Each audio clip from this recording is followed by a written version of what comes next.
Olá, senhores, saudações a todos. Os que não me conhecem, eu me apresento, eu sou o professor Vieira e o propósito deste canal é contribuir com a formação profissional de estudantes e de todos aqueles que têm a topografia em seus currículos ou em suas profissões. E aqueles também que já se formaram há muito tempo e já esqueceram de certos conceitos. Nesta primeira parte do vídeo, em que vamos questionar sobre, afinal, qual é a forma da Terra? É esférica ou elipsóide? Então, neste vídeo, vamos continuar com a história da humanidade, ali naquele ambiente da Europa Ocidental, mas já no período da Idade Moderna. No vídeo anterior, vimos desde a Grécia Antiga, ao longo de toda a Idade Média. Abordaremos a era da Terra esférica e os obstáculos criados pelo fanatismo religioso. A força que esses fanáticos tinham dada pela Inquisição e freavam com isso todo o avanço da ciência moderna. Causou um grande atraso a certos países da Europa, que no início da Idade Moderna, nós vamos ver nesse vídeo, não pesou muito, porque o modelo do universo defendido pela Igreja e ameaçado pela Inquisição a quem não seguisse esse modelo, era um modelo geocêntrico, a Terra parada no seu e os planetas e os astros girando em torno dela.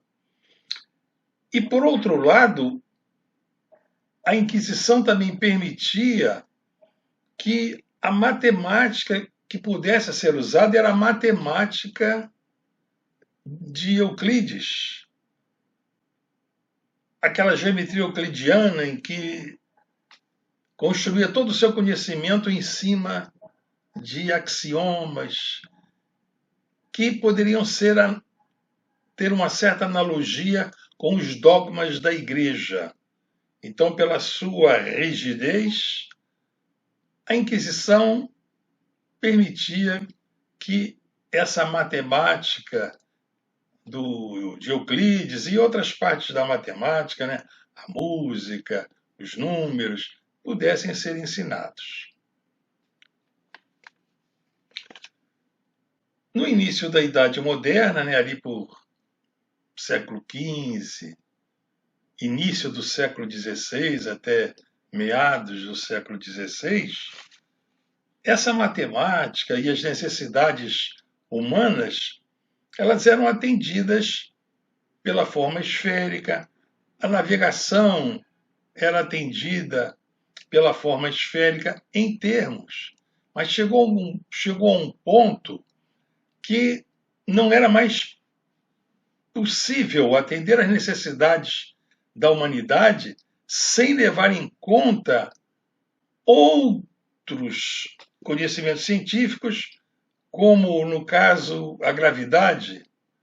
Quer dizer, quando se quis determinar posições mais precisas da longitude, foi preciso determinar a hora com mais precisão, e com isso Cassini e Galileu contribuíram para a determinação da longitude à base dos eclipses de Júpiter, que até então era usado o eclipse da Lua, que pela proximidade, pela pouca distância que a Lua está da Terra, causa imprecisão nessas determinações. Então, os continentes e todas as linhas de referência marcadas com base nas coordenadas geográficas em que a longitude era determinada pelo eclipse da Lua, ficavam muito imprecisas. Então já foi preciso então levar em conta a física de Newton, que nós vamos falar um pouco, se não for nessa primeira parte, na segunda parte, mais na segunda parte deste vídeo. Então, o que é de se destacar nessa primeira parte, até na outra, é o papel dos negacionistas.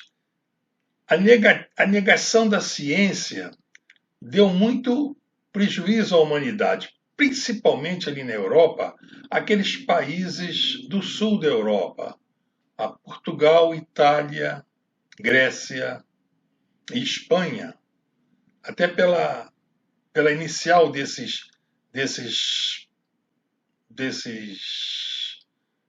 países, né? O P de Portugal, I de Itália, o G de Grécia e S de Espanha, porque Espanha era grafada em inglês com S, Spain.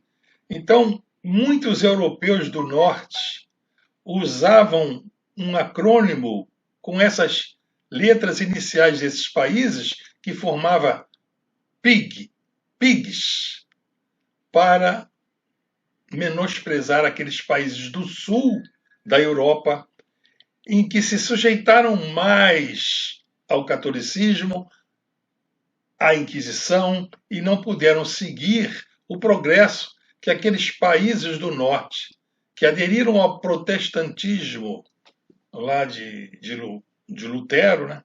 Então, que seguiram toda aquela parte, né? Houve um detalhe interessante em relação à França, que a França era um país, era um reino católico, e seguiu os caminhos daqueles países do norte e do centro da Europa que estavam seguindo o protestantismo. É que na França, o Descartes conseguiu driblar a Inquisição. Ele casou a álgebra com a geometria de Euclides e criou a geometria analítica, e com isso ele conseguiu driblar os inquisitores, e a França seguiu por ali com vários avanços matemáticos dados por Cauchy, Lambert e outros, e seguiram podendo se comunicar com Newton, Leibniz e outros matemáticos daquela época. Coisa que em Portugal, na Espanha, na Grécia, na Itália, era proibido. Então, os países do sul da Europa tiveram um atraso muito grande a partir da segunda metade do século XVII, né? Os anos 1650 em diante, quando a necessidade dos projetos e da sociedade exigiam formas mais precisas para os mapas, e o elipsoide, então, teve que ser considerado em vez da esfera. Isso vamos tratar neste vídeo. Então vamos ao vídeo.